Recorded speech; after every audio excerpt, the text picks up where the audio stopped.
Hello friends, എല്ലാവർക്കും നമസ്കാരം. നമ്മളുടെ മിഡിൽ ഈസ്റ്റിലെ യുദ്ധവുമായി ബന്ധപ്പെട്ട മറ്റൊരു പ്രധാനപ്പെട്ട ടോപ്പിക്കാണ് നമ്മൾ ഇവിടെ ഷെയർ ചെയ്യുന്നത്. ഇത്രയും ദിവസം നമ്മൾ പൊതുവെ ഇറാനെ കുറിച്ച് സംസാരിക്കുമ്പോൾ എന്തുകൊണ്ടാണ് റഷ്യയും ചൈനയും ഇറാനെ ഹെൽപ്പ് ചെയ്യാൻ വേണ്ടി മുന്നോട്ട് വരാത്തത് എന്നുള്ളൊരു ചോദ്യം പലയിടത്തും നമുക്ക് കേൾക്കുവാനിടയായിട്ടുണ്ട്. പക്ഷേ ഒരു കാര്യം വ്യക്തമായിട്ട് നമുക്ക് പറയാം, ഇറാന് ഒറ്റയ്ക്ക് എന്തുവരും ഇതുപോലൊരു യുദ്ധം ഫൈറ്റ് ചെയ്യാൻ സാധിക്കത്തില്ല. തീർച്ചയായിട്ടും റഷ്യയുടെയും ചൈനയുടെയും ഒക്കെ തന്നെ സീക്രട്ടീവായിട്ടുള്ള അല്ലെങ്കിൽ ഹിഡൻ ആയിട്ടുള്ള അസിസ്റ്റൻസ്, അത് വ്യത്യസ്തമായിട്ടുള്ള മേഖലകളായി. നമ്മൾ റഷ്യയുടെ കാര്യം പറഞ്ഞു. റഷ്യ ഇറാന് വളരെ കൃത്യമായിട്ടുള്ള ഇന്റലിജൻസ് കൊടുത്ത് സഹായിക്കുന്നുണ്ടെന്ന് പറഞ്ഞു. അതുപോലെ തന്നെ ചൈന ഏത് രീതിയിലാണ് ഇറാനെ സഹായിക്കുന്നത് എന്നുള്ളതാണ് നമ്മൾ ഈ ഒരു വീഡിയോക്കകത്തിൽ പറയാൻ പോകുന്നത്. ചൈന ആയാലും നേരിട്ട് ഈ ഒരു യുദ്ധത്തിൽ ചൈന ആയാലും റഷ്യ ആയാലും നേരിട്ട് ഇടപെടാൻ പോകുന്നില്ല, അത് നമുക്കറിയാം. എന്തൊക്കെ പ്രശ്നം ഉണ്ടെങ്കിലും അങ്ങനെ ഒരു കാര്യം സംഭവിക്കാൻ പോകുന്നില്ല.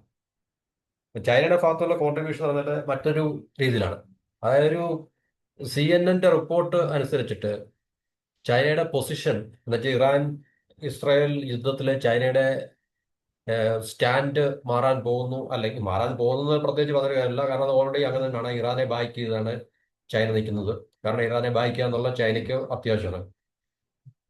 ഫിനാൻഷ്യൽ സപ്പോർട്ട്, അതുപോലെ തന്നെ parts, components, missile related components ഇതെല്ലാം കൊടുത്ത് സഹായിക്കാനാണ് ചൈനയുടെ പദ്ധതി എന്നാണ് റിപ്പോർട്ടിൽ പറയുന്നത്. അതായത് ഡയറക്റ്റ് ആയിട്ടുള്ള ഇൻവോൾവ്മെന്റ് ചൈന ആഗ്രഹിക്കുന്നില്ല.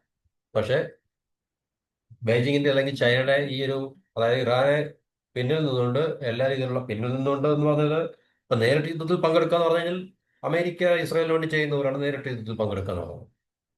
അതുപോലെ ചൈന ചെയ്യുന്നില്ല, റഷ്യ ചെയ്യുന്നില്ല. പക്ഷേ ഇറാന് വേണ്ട എല്ലാ ബാക്ക് സപ്പോർട്ടും ഈ രണ്ട് രാജ്യങ്ങൾ വ്യത്യസ്തമായിട്ടുള്ള ഡൊമൈനിൽ കൊടുക്കുന്നുണ്ട്. റഷ്യയുടെ ഭാഗത്തുനിന്ന് ഇന്റലിജൻസ്, കാരണം അവർക്ക് മിഡിൽ ഈസ്റ്റിലൊക്കെ സോവിയറ്റ് യൂണിയൻ സമയത്ത് മുതലുള്ള ഇന്റലിജൻസ് നെറ്റ്വർക്ക് ഒക്കെ വളരെ സ്ട്രോങ് ആയതുകൊണ്ടും വളരെ വൈസ്പ്രെഡ് ആയതുകൊണ്ടും റഷ്യക്ക് കാര്യമായിട്ട് ഇറാനെ ആ ഒരു മേഖലയിൽ സഹായിക്കാൻ സാധിക്കും. ചൈനയെ സംബന്ധിച്ച് നമുക്കറിയാം, ചൈന ഒരു മാനുഫാക്ചറിങ്, പിന്നെ ഇക്കണോമിക് ജയന്റ് ആയതുകൊണ്ട് മറ്റ് മേഖലകളിലൊക്കെ തന്നെ ഇറാനെ സഹായിക്കാം. പ്രത്യേകിച്ച് ബെയ്ജിങ്ങും ഇറാനും തമ്മിൽ അവരുടെ ഒരു അഡ്വാൻസ്ഡ് സൂപ്പർസോണിക് ആന്റിഷിപ്പ് ക്രൂയിസ് മിസൈലിന്റെ ഡീലിന് വേണ്ടി അവര് ഏകദേശം ധാരണയായിട്ടുണ്ടായിരുന്നു. അത് സ്ട്രൈറ്റ് ഓഫ് ഹോർമുസിലെ ഓപ്പറേഷൻ ഇറാനെ സംബന്ധിച്ച് വളരെയധികം നിർണായകമായിട്ട് പങ്കുവയ്ക്കാൻ സാധിക്കുന്നതാണ്. അത് ഈ cruise anti-ship supersonic cruise missile എന്ന് പറയുന്നത് അമേരിക്കൻ നേവൽ പവറുമായിട്ട് ഇറാന് ഏറ്റുമുട്ടേണ്ടി വന്നു കഴിഞ്ഞാൽ അത് വളരെ നിർണായകമായിട്ടുള്ള പങ്ക് വഹിക്കാൻ സാധിക്കും എന്നാണ് മനസ്സിലാക്കാൻ സാധിക്കുന്നത്. അതായത് ഇത് വളരെ ലോ ആൾട്ടിറ്റ്യൂഡിൽ സീ സ്കിമ്മിങ് ഏകദേശം വളരെ താണ്, കടലിനോട് അടുത്ത് തന്നെ പ- പറക്കുന്ന ഒരു മിസൈലാണ്. അപ്പൊ അത് തീർച്ചയായിട്ടും ഈ മറുഭാഗത്തെ അമേരിക്കയ്ക്ക് അവരുടെ നേവൽ ഡിഫൻസ് സിസ്റ്റം ഉപയോഗിച്ച് ഏം, അ- അവർക്ക് റിയാക്ട് ചെയ്യാനുള്ള സമയമൊന്നും അത്ര കൊടുക്കത്തില്ല. അതുപോലെ തന്നെ ഇന്റർസെപ്ഷനും ഇത് വളരെ ബുദ്ധിമുട്ടാണ് ഈ പറഞ്ഞ മിസൈലിനെതിരെ. അപ്പൊ അതുകൊണ്ട് തീർച്ചയായിട്ടും ഈ പറഞ്ഞ നേവൽ പ്ലാനേഴ്സ് ഇറാനെ സംബന്ധിച്ച് ഇങ്ങനൊരു ചൈനയുടെ ഭാഗത്തു നിന്നുള്ള ഈ ഒരു ഹെൽപ്പ് അല്ലെങ്കിൽ ഇതുപോലുള്ളൊരു ബാക്ക് സപ്പോർട്ട് എന്ന് പറഞ്ഞാൽ വളരെ നിർണായകമാണ്. ഇറാൻ, നമുക്കറിയാം, ഇറാന് ഒരിക്കലും അമേരിക്കയുടെ നേവൽ പവറിനെ ഒന്നും മാച്ച് ചെയ്യാൻ സാധിക്കാത്ത ഒരു കാര്യമാണ്. അതുകൊണ്ട് തീർച്ചയായിട്ടും അസിമെട്രിക് ആയിട്ടുള്ള കേപ്പബിലിറ്റിയിലാണ് ഇറാൻ എപ്പോഴും ഡിപ്പെൻഡ് ചെയ്തുകൊണ്ടിരിക്കുന്നത്.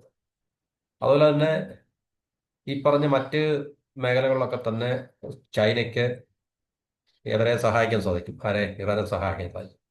കാരണം ഇറാനിൽ നിന്നുള്ള ഓയിലിന്റെ ഏറ്റവും, അതായത് ഡിസ്കൗണ്ടഡ് പ്രൈസിലുള്ള ഓയിലിന്റെ ഏറ്റവും വലിയൊരു കൺസ്യൂമർ അല്ലെങ്കിൽ ബയർ ആണല്ലോ ചൈന എന്ന് പറയുന്നത്. അപ്പൊ ഇറാനെ തീർച്ചയായിട്ടും ചൈനയ്ക്ക് നഷ്ടപ്പെടുകയാണെങ്കിൽ ചൈനയ്ക്ക് അത് വലിയ നഷ്ടമായിരിക്കും. അതുപോലെ തന്നെ തീർച്ചയായിട്ടും ഈ പറഞ്ഞ ഇറാന്റെ പുറകില് ഈ രണ്ട് രാജ്യങ്ങളും വളരെ ശക്തമായിട്ടുണ്ട് എന്നാണ് നമുക്ക് മനസ്സിലാക്കാൻ സാധിക്കുന്നത്. അപ്പൊ അതുകൊണ്ട് തീർച്ചയായിട്ടും ഈ സ്ട്രേറ്റ് ഓഫ് ഹോർമസ് ഇറാൻ അടച്ചെങ്കിലും ചൈനയ്ക്ക് വേണ്ടി അവര് ചൈനയുടെ ഷിപ്പിനെ മാത്രം അതുവഴി പോകുവാന് അത് പെർമിഷൻ ഉണ്ട്. ഇറാൻ ചൈനീസ് ഷിപ്പിനൊന്നും ആക്രമിക്കത്തില്ല. മറ്റുള്ള അമേരിക്കയോടും ഇസ്രായേലിനോടും അടുത്ത് നിൽക്കുന്ന രാജ്യങ്ങളുടെയൊക്കെ തന്നെ ഷിപ്പുകൾ അതുവഴി പോവുകയാണെങ്കിൽ, അല്ലെങ്കിൽ പോകാൻ ധൈര്യം കാണിക്കുകയാണെങ്കിൽ, തീർച്ചയായിട്ടും അതിനെ അറ്റാക്ക് ചെയ്യുമെന്നാണ് ഇറാൻ പറഞ്ഞിരിക്കുന്നത്. അപ്പൊ ഈ പറഞ്ഞ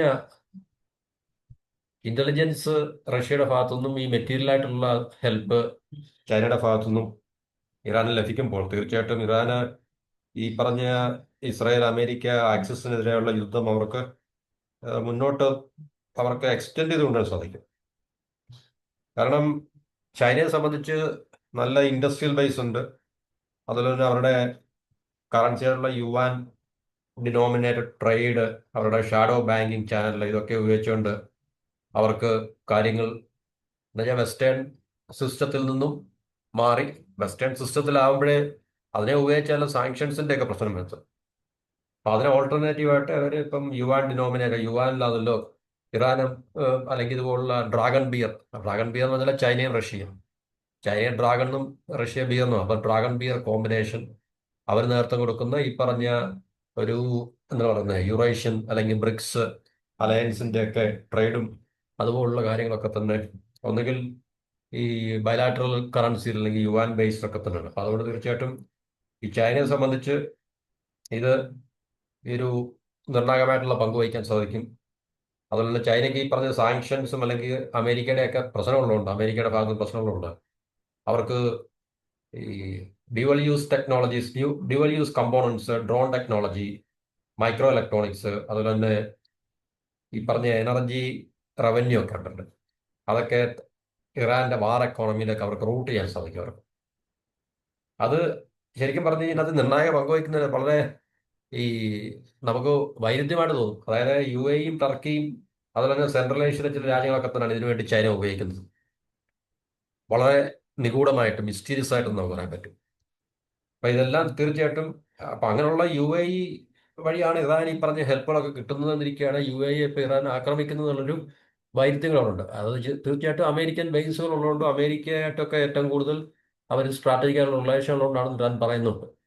അല്ലാതെ അല്ലെങ്കിൽ അമേരിക്കൻ ബേസ് ഇല്ലാത്ത അല്ലെങ്കിൽ അമേരിക്കയുമായിട്ട് അല്ലെങ്കിൽ ഇസ്രായേലുമായിട്ട് ഈ പറഞ്ഞ തന്ത്രപരമായിട്ടുള്ള റിലേഷൻസ് ഇല്ലാത്ത രാജ്യങ്ങളെയൊന്നും ഇറാൻ ആക്രമിക്കുന്നില്ല മിഡിൽ ഈസ്റ്റിൽ. ശരിക്കും പറഞ്ഞത് അമേരിക്കയുടെ ബേസ് അല്ലെങ്കിൽ അമേരിക്കയുടെ മിലിറ്ററി അസറ്റ്സ് ഏതെല്ലാം രാജ്യങ്ങളുണ്ടോ അതിനെയൊക്കെയാണ് ആക്രമിച്ച് കണ്ടത് ശരിക്കും പറഞ്ഞത്.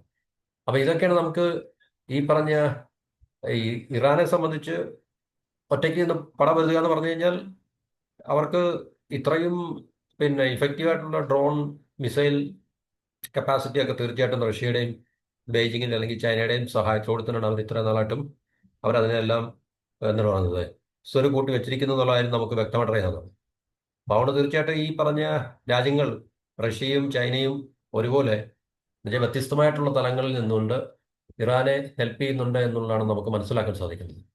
അപ്പൊ ചൈന തീർച്ചയായിട്ടും ഫൈനാൻഷ്യൽ എയ്ഡ് കൊടുക്കും. അത് നേരിട്ട് റൂട്ട് ചെയ്യാൻ സാധിക്കത്തില്ല. അപ്പൊ അതിന് UAE അല്ലെങ്കിൽ ഈ ടർക്കി, മറ്റ് വെസ്റ്റ് ഏഷ്യൻ, സെൻട്രൽ ഏഷ്യൻ രാജ്യങ്ങൾ ഒക്കെ തന്നെ വഴിയാണ് ഈ പറഞ്ഞ കാര്യങ്ങൾ ചൈന അത് ഇറാനിലേക്ക് അല്ലെങ്കിൽ ഈ ഇറാന്റെ വാർ എക്കോണമി അതിപ്പം യുദ്ധം നടക്കുന്ന സമയത്ത് മാത്രമല്ല, യുദ്ധം നടക്കുന്നതിന് മുമ്പും ഈ ഒരു പ്രോസസ്സിൽ കൂടെ ഒക്കെ തന്നെയായിരുന്നു ചൈന ഇറാനെ സഹായിച്ചിട്ടുണ്ട്. കാരണം നേരിട്ട് നടത്താൻ പറ്റത്തില്ലല്ലോ.